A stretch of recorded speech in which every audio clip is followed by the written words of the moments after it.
dia yang paling marah saya menyanyi. Oh ya ke? Dia tak setujulah. 25 ke 30 lagu macam tu, terdapatlah RM50. Did I enjoy myself singing at those places? One of the happiest moment in my life. Ahmad buat kita nangis.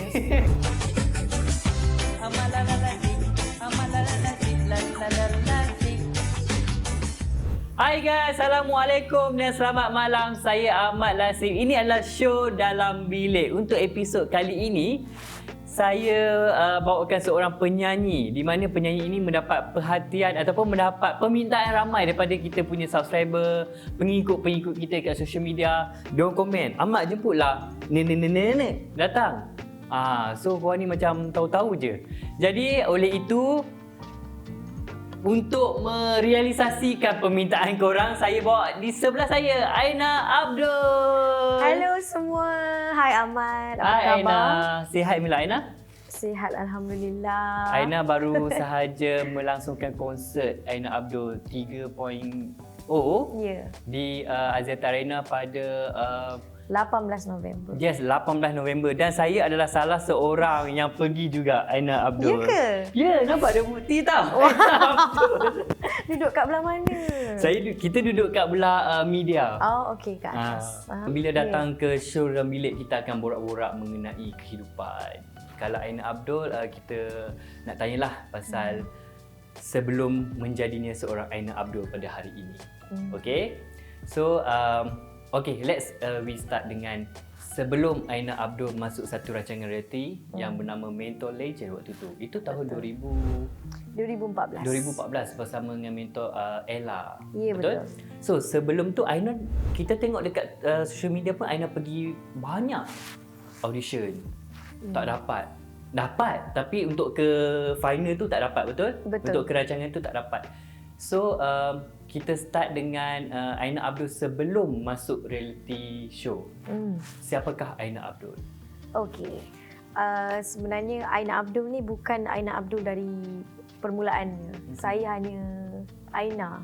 Aina macam ni lah. Aina cakap Aina dah start menyanyi umur Aina waktu darjah 6. So itu introduction saya yang pertama dalam dunia nyanyian. Saya seorang pelajar sekolah Seri Mawar, Sekolah Kebangsaan Taman Seri Mawar. Saya diuji oleh guru saya, Cikgu Samsiah. Ingat lagi sampai sekarang? Ingat, sebab saya rasa walaupun macam mana permulaan saya tu tak akan wujud kalau tak ada watak Cikgu Syamsiah ni dalam hidup saya. And reason being, cikgu ni dia jenis cikgu yang paling rock lah dekat sekolah dulu. Dia paksa semua pelajar tahun 6 untuk pergi audition. Tak kisahlah boleh menyanyi ke, tak boleh menyanyi ke, semua kena naik pentas dan buka mulut. Tak kisah kalau naik pentas tu nak tunjuk talent menari ke, nak menyanyi ke, nak time tu ada bersajak, bersyair, berpuisi. Jadi saya waktu tu saya cakap dengan cikgu, okeylah saya cuba nyanyi. Tiba-tiba ada bakat. Waktu tu lagu apa nyanyi depan cikgu? Lagu time tu memang dia dah cakap dah, kalau siapa yang hari ni menyanyi, dia kena nyanyi lagu Sekapur Sirih Seulas Pinang daripada Saloma. Itu lagu lama juga tu. Lagu lama. Kalau budak sekarang memang tak tahu lagu tu. Saya pun tak tahu lagu tu. Jadi saya naik ke pentas time tu, itu I think that's my first stage ever di sekolah lah. Dan saya disuruh menyanyi lagu tu, and then cikgu pilih saya, dan sewaktu itulah saya masuk pertandingan saya yang pertama dan kemenangan saya yang pertama. Melalui sayembara puisi, saya menyanyikan lagu Sekapur Sirih Seulas Pinang waktu darjah 6. Itu first pertandingan saya. Saya masuk pertandingan menyanyi juga. Itu waktu darjah tingkatan 5. Tapi tak menang. Sagu hati. Okay Sagu hati tu macam faham je lah tempat kau apa. Okey. Sagu hati nombor berapa tu? Tak payahlah cakap. Tapi waktu tu saya lagu Anwar Zain. Oh wow. Ya, tanpa dirimu hidup tak berarti. Wow. Waktu tu lah. Okey, tak apa. Ini pun nak cakap pasal saya. Nak cakap pasal Aina apa. Okey, Aina. Ya. Lepas habis pada darjah 6. Ah. Okey, masuk sekolah menengah akan menjalani satu kehidupan seperti studi yang lain, pelajar-pelajar yang lain. Betul? Sampailah SPM. Betul. Alright, lepas tu Aina mula confident untuk ke uji bakat sewaktu umur. Dah habis SPM and waktu tu barulah kita cakap macam pertandingan yang the real macam reality show. Itu selepas SPM baru saya berani masuk. Tapi sebelum tu, selepas darjah 6 tu banyaklah pertandingan saya masuk. Banyak juga yang saya masuk. Semua, saya rasa kalau tanya orang-orang Nogori yang memang buat sound system dekat mall-mall dekat Negeri Sembilan, memang muka saya ni wajib masuk. Oh ya. Saya akan nyanyi dekat semua mall dekat Negeri Sembilan tu. Terminal 1, Aeon, Jasco, semua ni memang muka saya. Paksen, tu tempat yang saya pergi. Tapi tu semua pertandingan yang orang kata nak cari duit. Kalau menang nombor 1, dapatlah dalam mungkin RM500. Time tu besar. Okey lah, ya betul. Time tu besar, RM500. Tempat kedua mungkin RM300 kan. Jadi selama bertahun-tahun, itulah saya punya background saya. Semua pertandingan mall dan juga saya kerja. Ujung minggu saya kerja. Oh ya. Saya kerja, saya menyanyi di rumah orang kahwin. Oh, kerja menyanyi. Saya ingatkan macam kerja cashier ke, kerja apa ke. Lepas tu menyanyi tu masuk pertandingan. Tak. Oh, Dia memang kerja. menyanyi tu bekerja. Betul, pekerjaan. Dengan grup Cak Lempong, setiap minggu kita ada show lah dengan grup Cak Lempong. Saya adalah penyanyi kumpulan Cak Lempong itu. Dia macam traditional punya grup. Saya nyanyi every week. Saya akan dapat satu hari saya nyanyi dalam 25 ke 30 lagu macam tu. Kita dapatlah RM50. Satu hari kita dapat RM50. Sehari 20 lagu. 20 lebih kurang. 20 ke 25 macam tu. Oh, mana tidaknya dia punya konsert pun dia boleh buat 35 lagu. Nampak tak? Pada dulu lagi dia dah praktis benda ni. Korang yang lalai. Macam seorang penyanyi, dia mesti ada bakat pada keturunan. Betul tak? Macam Aina ada family ke apa ke yang memang penyanyi? Sebenarnya saya tanya juga mak saya tapi dia kata tak ada. Tapi saya rasa macam mesti at least ada orang yang pandai mengaji ke yang mungkin pernah jadi MC ke.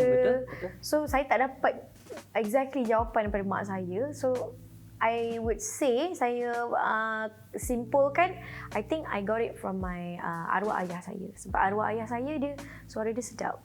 Dia jenis suara-suara yang kalau perempuan dengar tu memang cair. Suara orang lama-lama, suara besar, bass kan. Tu agaknya mungkin mak saya dia jatuh Okey. cinta dengan suara tu dan mungkin saya curi sikit bakat ayah saya. Bukan curi sikit, curi banyak ni. Banyak dia curi ni. Okey. Lepas tu kan Aina masuk itu waktu sekolah, pergi bekerja juga dengan Cak Lempong, pergi masuk Aeon, pertandingan menyanyi kan, Jasco dan sebagainya.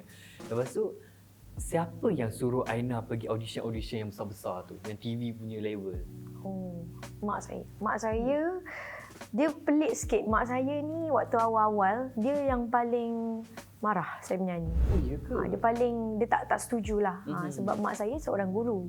Jadi dia punya mindset semua anak dia kena dalam bidang pendidikan. Betul? Bidang pendidikan ataupun bidang-bidang yang education lah, educational punya background. Jadi saya seorang je yang macam suka bidang muzik. So mak saya tak berapa minat sangat. Tapi semenjak arwah ayah saya meninggal dunia, dia berubah 360. Dia ambil keputusan untuk dia nak support anak perempuan dia. And dialah yang selepas tu saya kehilangan ayah saya sewaktu saya umur 15 tahun. Tingkatan 3. Jadi bila saya dah kehilangan arwah ayah saya lost. Sebab selalunya yang bawa saya pergi rumah orang kahwin, pergi menyanyi ni semua ayah saya. So bila saya tak ada ayah saya tu saya lost lah. So mak saya yang lepas tu dia tak sampai hati lah tengok saya macam duduk melepek kat rumah tu kan. So mak saya galas tanggungjawab itu dan semenjak kematian ayah semenjak perginya ayah saya tu, so Mak paksa saya semua masuk semua pertandingan. Sampai saya pula yang rasa macam mak boleh tak nak rest minggu ni. Penat sangat. Benar. Dia macam sekolah, kadang-kadang kan kita ada saringan kan. Pertandingan-pertandingan dulu, saringan dulu mungkin hari Khamis. Lepas balik sekolah kena Pergi pula kat mall kan. Lepas tu tunggu nak masuk final weekend. So penuh jadual. Daripada kecil dah penuh jadual. Tapi betul tau, macam Aina cakap kan, macam selalunya orang tua waktu zaman kita, memang mak ayah kita suruh kita jadi pendidik. Tak pendidik pun gomen lah, gomen. Jadilah askar ke, polis ke, nurse ke. Betul, kalau dulu-dulu waktu darjah 1 kan cikgu selalu tanya, Apa okey, cita-cita apa cita-cita kan? semua doktor. Betul. Tapi jadi juga doktor tu. Macam orang lain semua career mesti lain. Betul. Okey, berbalik kepada Aina Abdul. Mak yang ajak suruh pergi masuk pertandingan reality show waktu tu. Betul. Dan waktu tu kita nampak ada klip yang tersebar dekat social media sekarang. Kita nampak sekarang kan dunia teknologi. Zaman kita tak ada tau. Ya. Zaman kita orang bergantung pada surat khabar. Betul. Tapi zaman sekarang video Aina keluar balik. Ya. Kan? Aina keluar pada bilik audition berjaya. Tapi tak berjaya ke program tersebut. Peringkat yang akhir tu. Peringkat akhir tak berjaya. Lepas tu Aina try program baru pula di bawah terbitan TV3 iaitu Mentor Legend, dan Aina berjaya di bawah bimbingan Ella sendiri. So Aina dapat berjaya ke situ dan Aina menang.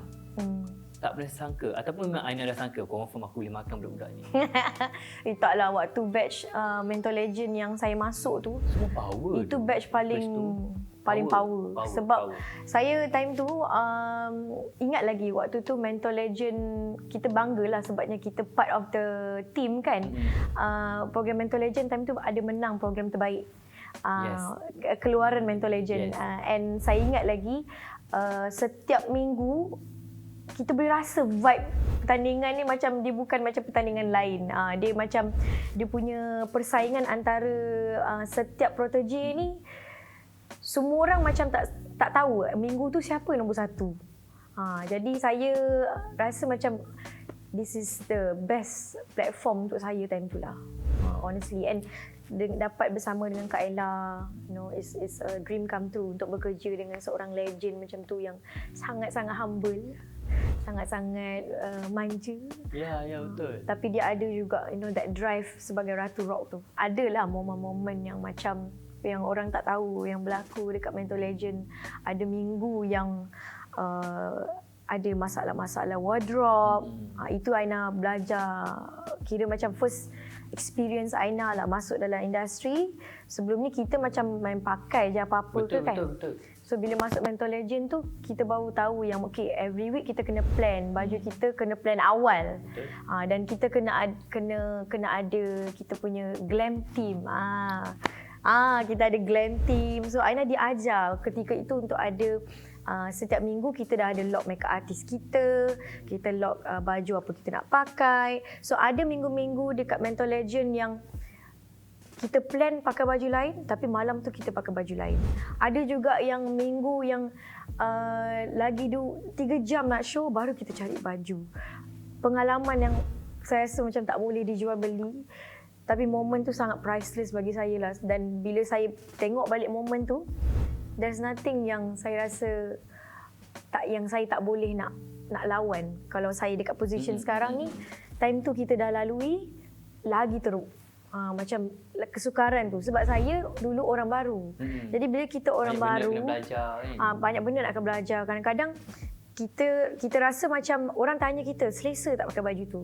Kita tak berani nak bersuara. Betul. So kita cakap kita okey. Tapi nanti nampak kat wajah kita sebenarnya lepas kita nyanyi, sebenarnya baju tu tak selesa. So benda macam tu yang Aina belajar dulu, macam mana nak stand up for myself, and then macam mana nak berhadapan dengan figura-figura di hadapan Aina. Bukan saja Kak Ella, tapi semua tenaga-tenaga lain yang orang kata dah masuk dalam industri ni jauh lagi lama. Kan, jadi macam mana kita nak stand up for ourselves, nak buat pilihan untuk diri sendiri, nak make decision for ourselves. Jadi ketika itu memang saya ni dikenali sebagai Aina dia macam penakut. Tu ramai orang kata Aina, kalau tak kenal Aina ni memang orang ingat dia sombong. Sebab saya tak tahu macam mana nak cakap macam mana kita nak kita penakut. Baru masuk industri, lepas tu nak kena jaga hati ramai orang. Takut salah cakap sekejap lagi, bergaduh pula, salah faham pula. Aku ni budak baru. So itu yang saya alami dulu dekat Mentor Legend. Tapi macam saya cakap, Kak Ella tu dia faham lah saya. Dia faham jiwa saya. Mungkin dia pernah berada di momen itu kan, untuk sewaktu mungkin Kak Ella waktu dia bermula. So dia cuba selami hati saya lah. Dia kadang-kadang saya tak cakap pun dia boleh tahu dah. Alright. Lepas tu Aina dah keluar menang. Kan? Nombor 1 waktu tu. Nombor 2 tak, sekarang nombor 1 lah. Ke macam mana? Sebab nombor 1 tu macam jadi perdebatan sekarang ni. Tak apa.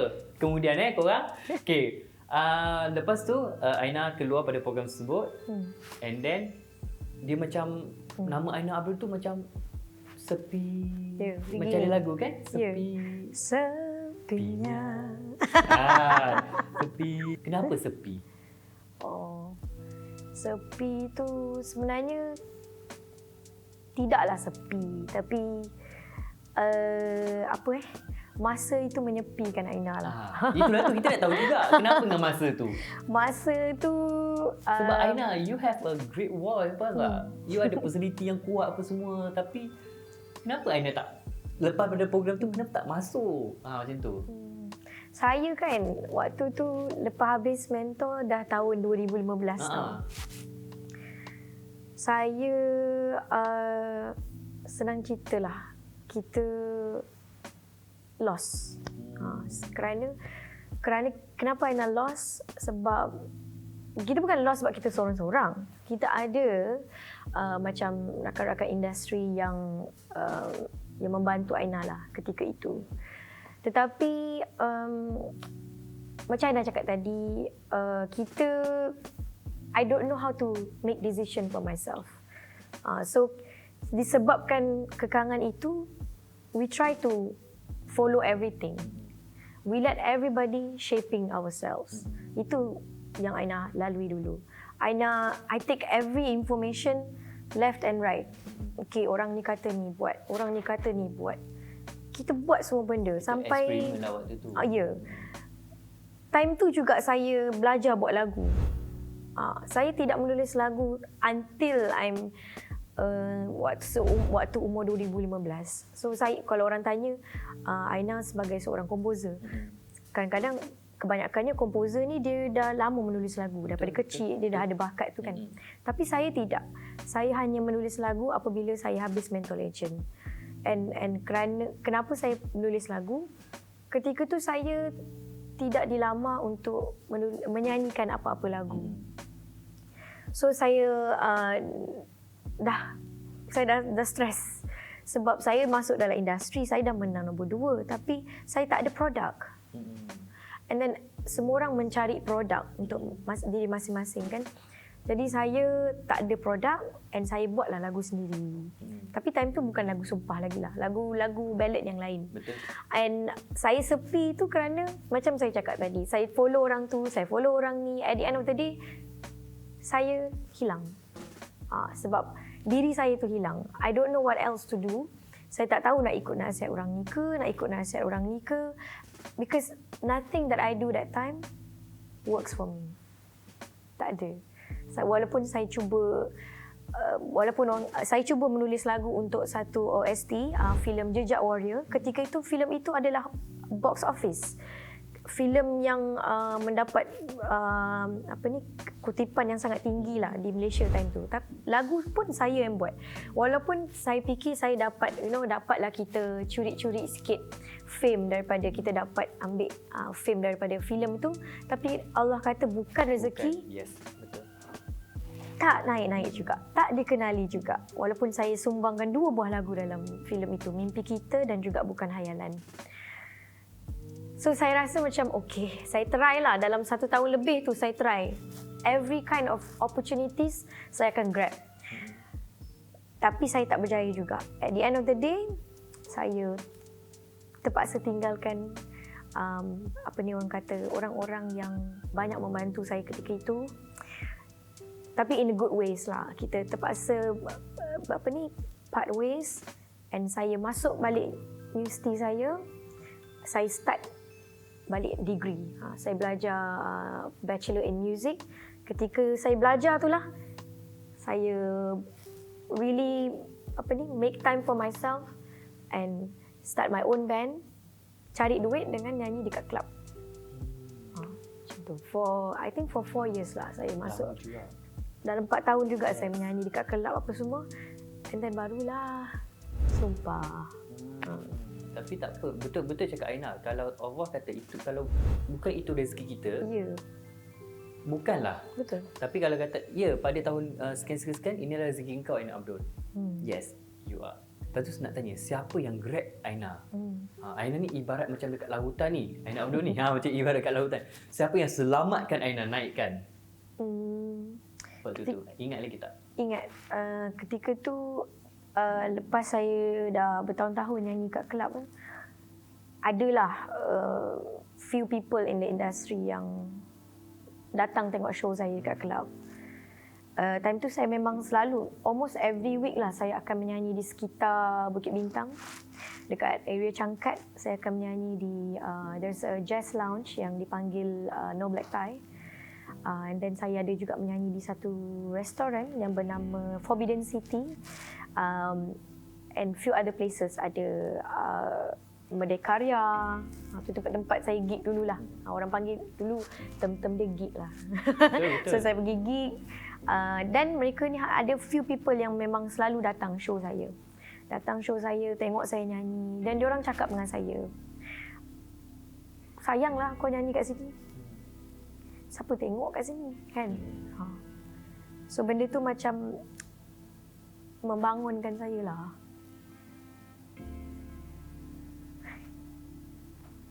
Lepas tu, what your planning waktu tu? Planning saya waktu tu macam we feel lost lah, because it's really a slap lah. Dia macam satu tamparan lah, sebab maybe dia jadi tamparan sebab kita dah selesa. Itu yang jadi susahnya, ataupun benda ni boleh jadi satu how to say,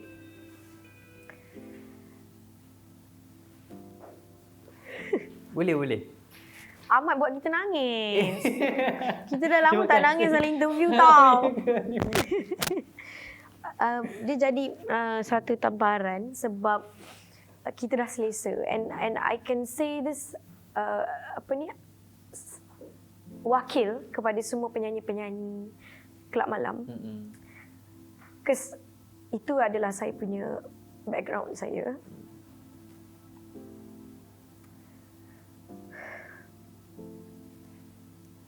Kadang-kadang penyanyi kelab malam ni, kita ada satu tabu tau.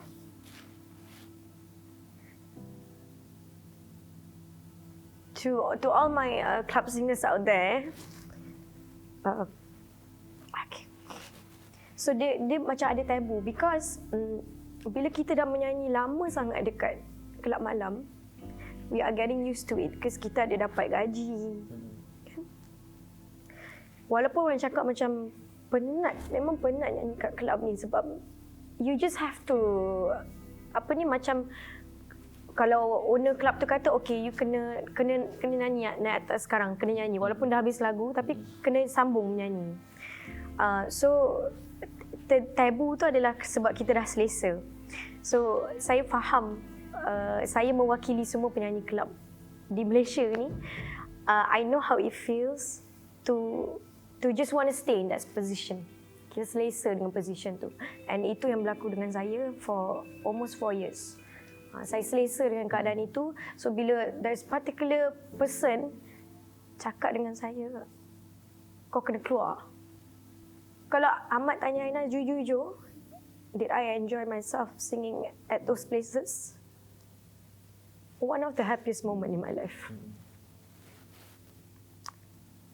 Because dekat dalam kelab tu, no one judge me. Betul?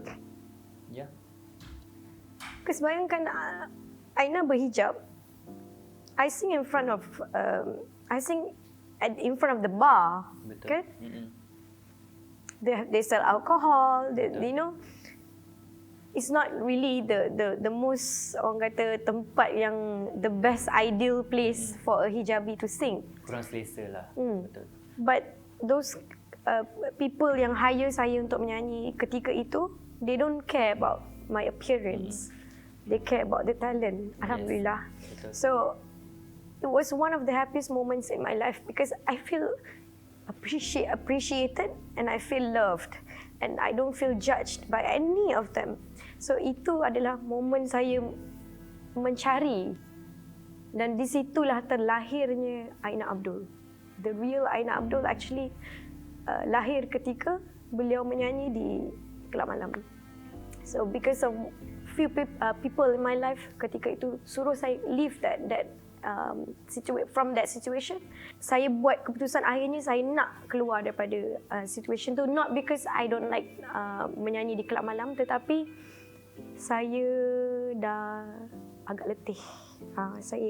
And I look at umur saya dah meningkat. Time tu saya dah 20 plus tau. Saya dah 26 like that. So saya rasa macam aku kena buat something. Aku kena cari rezeki yang lebih luas dekat luar sana. Bukan rezeki ni tak cukup. Kita nak progress dalam hidup kita ke next level. There must be another level untuk penyanyi. Macam dengan Aina kan, tadi kita ada cakap mengenai cita-cita, betul. Lepas tu ibu pun macam bagilah Aina pergi ke bidang ini. Alright. Bila Aina menyanyi 4 tahun dekat kelab, adakah Aina bagi tahu ibu, macam ibu, Aina menyanyi dekat kelab ni. Share tak dengan dia waktu tu? Saya ada share, tapi apa dia kata? Saya share dengan mak saya yang saya ada gig, yang saya ada nyanyi. Mak kadang tanyalah ada show tak kan. Tapi kan mak-mak kita kan dia tak ada tanya kat mana, ataupun dia tak adalah tanya in details kan. Dia pun tak tahu nak tanya macam mana, dan dia kadang-kadang dia pun takut dia nak tanya lebih-lebih kan, takut anak dia marah kan. Benda macam tu. Jadi saya fahamlah mak saya dia just doakan je daripada kampung, and saya terus je buat apa yang saya rasa betul, what pays the bills. And saya pun time tu dah kira dewasa, jadi saya nak cari duit sendiri. Saya ada orang kata monthly, kita ada certain requirement kita nak kena bayar apa semua. So that for 4 years that helps me a lot. Pekerjaan itu membantu saya, and dengan bantuan lecturer saya juga saya dapat book banyak gig. Ada few gigs saya pergi ke Penang pun. Saya naik bas, saya menyanyi dekat Penang pun ada juga. So momen macam tu memang very priceless lah untuk saya, and sebab tu saya berterima kasih sangat dengan that part of my life, sebab momen orang kata kan kat dalam suasana Kelab Malam ni dia muzik kuat. Betul. Yes. Everyone in their own scenario tau. Kadang-kadang orang yang nyanyi kat depan tu is the loneliest person on earth. So itu yang saya rasa. Kadang-kadang kita nyanyi mungkin lagu-lagu diva kan, kita nyanyi kat Kelab Malam. Kat depan tu mungkin sekerat je yang mendengar. Lagi orang kata seorang dengar, lagi 9 orang tu berborak-borak sama diorang kan. So kita dapat rasa macam muzik kuat, tapi hati kita kecil sangat. So momen tu lah yang membuat saya rasa macam saya nak rebrand lah diri saya. Okay, lepas pada AJL Sumpah, setiap tahun sampai ke hari ini, Aina Abdul ada je lagu Aina Abdul. Ada je dia penyanyi Aina Abdul. Lepas tu dia paling tidak pun dia awak balik satu anugerah malam tu. You tahu tak Aina? Awak punya karya kebabung. Tak, dia mesti ada inspiration kan? Mesti Aina dapatkan inspirasi pada sesiapa ataupun rujukan reference. Korek lah tu. Kita pun nak buat lagu. Kita pun nak menyanyi juga. Ada ke macam reference? Mesti ada kan? Adalah, mesti ada. Kita punya reference banyak. Dari dulu-dulu kita memang suka dengar Melly Goslow lah. Kalau nanti kau orang kata,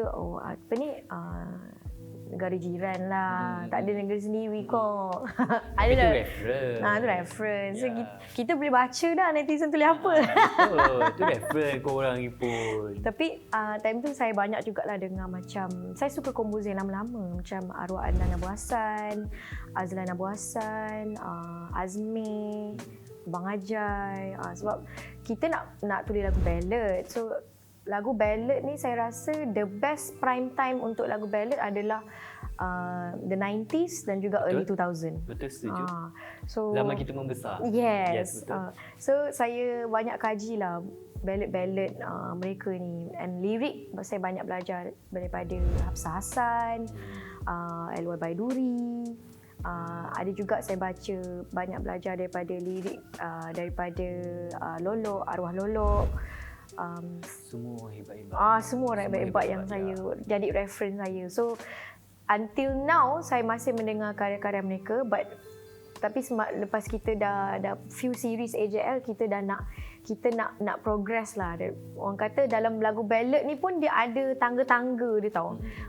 Dia ada orang kata ballad rock kapak, dia ada ballad yang light, tak dia ballad tapi dia ringan. Dia ada juga ballad yang berat. Macam Aina kategorinya ballad yang lagunya berat. Oh, ada lagu ke tu? Background muzik ke tu? So macam Aina ballad dia berat. So kebanyakan tahun lepas, tahun ni saya punya reference banyak saya dengar daripada ballad-ballad daripada Eropah.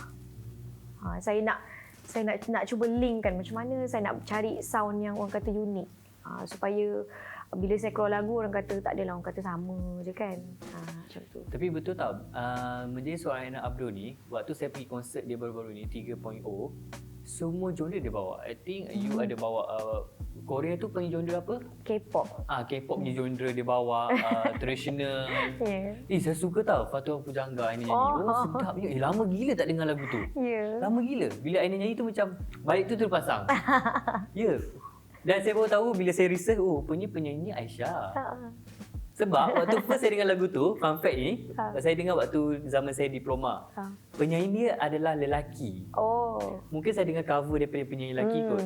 Suara lama-lama lelaki. Okey, disebabkan Aina lah saya baru tahu lagu Fatua Pujangga tu pada Aisyah. Banyak tau genre dia bawa. Best, malam tu best. Dan Aina mesti tak pernah terfikir sampai ke hari ni di mana peminat Aina Abdul tu ramai sangat. Dan dengan apa yang Aina lalui selama ini, orang kata apa? Perik getir hidup dan pengorbanan yang Aina lalui selama ni. Hasil dia ramai Aina.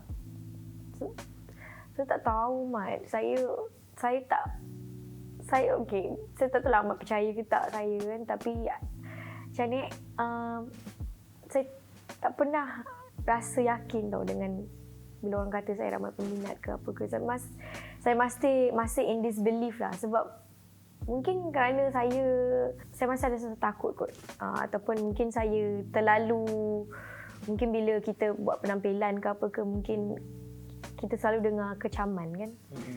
So kita tak tahu rupanya ramai orang yang sayang kita. So kiranya 3.0 hari tu macam really buat saya terkejut lah, sebab saya tak sangka saya boleh penuhi Axiata Arena tu. Sumpah saya tak yakin. Tapi tak tahulah dari mana, ceruk mana, tapi semua keluar hari tu. Semua keluar and berkumpul ramai-ramai dekat Axiata Arena. So thank you sangat-sangat. It's one of the best days dalam hidup saya. Saya dah gian dah ni nak konsert lagi. Nak konsert lagi tak sabar dah ni. Macam ada kawan saya pernah tanya saya kan. Saya tak tahu kenapa dia perlu tanya saya. Kenapa tak tanya Aina sendiri? Okay, tak apalah saya sampaikan. Saya sampaikan Dia kata Aina ni dia dah ada suara power tu. Tapi kenapa dia nak kena pakai fashion yang besar-besar yang pelik-pelik ni? Okey, sila jawab. Hai kawan. Okey. Macam mana nak jawab soalan ni? macam mana Aina tu? nak jawab. Memang Aina nak jawab soalan ni sebab ramai tanya. Aina pernah jawab kat mana-mana ke? Ataupun ni the first time nak jawab? Rasanya kalau macam in a serious punya note kat sini first time lah. Oh, Alhamdulillah kita dapat satu soalan, satu jawapan yang eksklusif. Kenapa saya tak tahu. Saya macam ni lah. Waktu saya start sebagai Aina Abdul ni, semua orang tanya saya, apa kelainan Aina? Apa kelainan Aina? Sampai saya stres tau dengan soalan tu. Saya macam, kenapa korang sibuk nak kelainan? Dengar je lah aku nyanyi. Macam tu tau. Tapi benda tu tak jalan, Mat. Tak jalan. Orang nampak tak nampak je Aina Abdul ni. Orang macam ada dengar, ada tak dengar. So kita nak kena bangunkan semua orang ni. And saya pun memang peminat fashion daripada dulu. Saya memang dari kecil saya suka layan American Next Top Model, Project Runway. Kita berang-berangan kan. Kalau ada cerita Hindustan kat TV, kita ambil semua tudung mak kita ikat jadi sari. Oh, okey. So benda tu memang dah ada dengan saya daripada dulu. So bila saya dijumpakan dengan Abu ni, I think he is the perfect person for me untuk keluarkan Sasha minat Fierce. waktu kecil tu. Minat waktu kecil tu. The inner self Aina Abdul ni. So Aina banyaklah borak dengan Abu. Aina cakap, Abu, Aina nak satu identiti. Kita nak ada identiti yang kalau orang cakap, oh, she Aina Abdul. Oh, macam tu. So kita nak ada trademark tu. So Abu banyak tolong Aina lah. Macam mana kita nak grooming, macam mana kita nak groom diri, nak jadi satu figura yang ada trademark dia tersendiri. Benda ni makan masa. Saya waktu mula-mula saya try nak jadi pelik, saya sendiri malu tengok gambar saya. Yeah. So maksudnya saya macam saya nak pakai tapi saya tak faham. Saya tak faham assignment tu. So apabila lama-lama baru kita faham. Okey, kalau kita nak pakai orang kata fashion yang eccentric, yang kelainan, kena ada jiwa dia.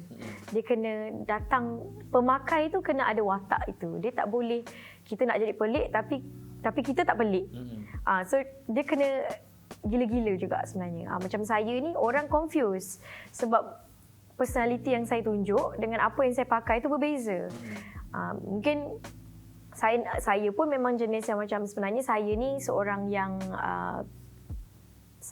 personality saya banyak lah. Tapi bila di khalayak ramai tu, of course kita kena jaga batas. Betul. Apa semua kan.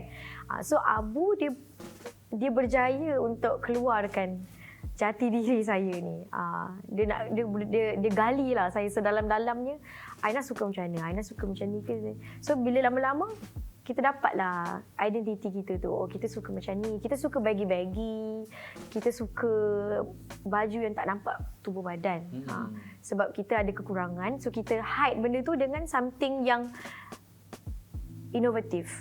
Dengan fashion yang orang kata Muslimah friendly. But at the same time, statement. Kita bagi statement setiap kali kita appearance. Sebab Aina percaya bila kita buat appearance tu, mesti akan ada orang yang pertama kali tengok kita time tu. Dia tak semestinya orang bila kita datang tempat tu semua orang dah kenal kita. No. Bagi Aina ajar diri Aina untuk I always have to reintroduce myself di mana-mana saja saya keluar. Saya pergi event ni ke, mesti akan ada orang yang pertama kali nampak saya. So I'm trying to restate myself. Hi, my name is Aina Abdul. This is how I'm going to the event. So that's why lah di setiap penampilan yang penting kita akan cuba untuk menjadi, instead of pelik, saya panggil fashion ni sebagai fashion eccentric, fashion avant-garde, fashion yang orang kata inovatif. Menjadi seorang Aina Abdul, di belakang dia mesti ada management yang power, yang kuat-kuat, satu team yang kuat-kuat, betul tak Aina? Macam antaranya yang Aina sebut tadi ada Abu, ramai lagi. Itu yang membentuk Aina di belakang Aina, seorang Aina Abdul. Sampai ke hari ni, sampai dah konsert di Aziata Arena 3.0 dan dengan cerita nak pergi ke Singapura pula lepas ni. Betul. Kat mana tu? Mungkin boleh share dengan kita punya followers. Okey. Alhamdulillah selepas bersurai A Night with Aina Abdul 3.0 di Axiata, saya dilamar oleh Neptune Present untuk membuat konsert saya yang pertama di luar Malaysia, iaitu di Singapura, di Kota Singa, pada 6 Januari ini di The Theatre Mediacorp. So saya excited lah sebabnya first ini konsert saya yang pertama di luar Malaysia. Dan saya bangga sebabnya dia di Singapura, sebelah aja dengan negeri kelahiran saya, Johor Bahru.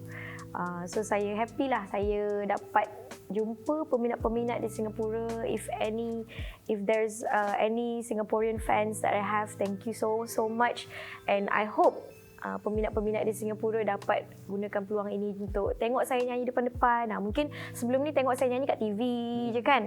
And mungkin selama ni tengok saya punya news dekat social media. So I want every Singaporean yang meminati lagu saya untuk tengok saya punya show depan-depan and experience A Night with Aina Abdul. Kalau tiket macam mana dia orang nak beli? Tiket senang saja, boleh ke website saya www.ainaabdul.my ataupun boleh terus ke Tiket Empire. Okey, itu.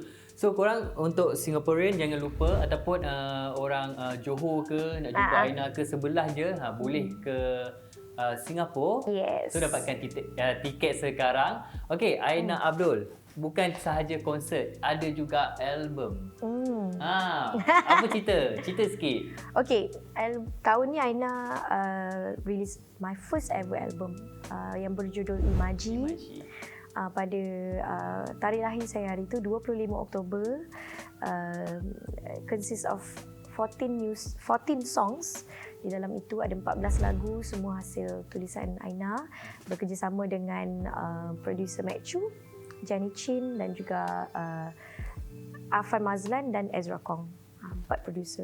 Paling saya suka bagaimana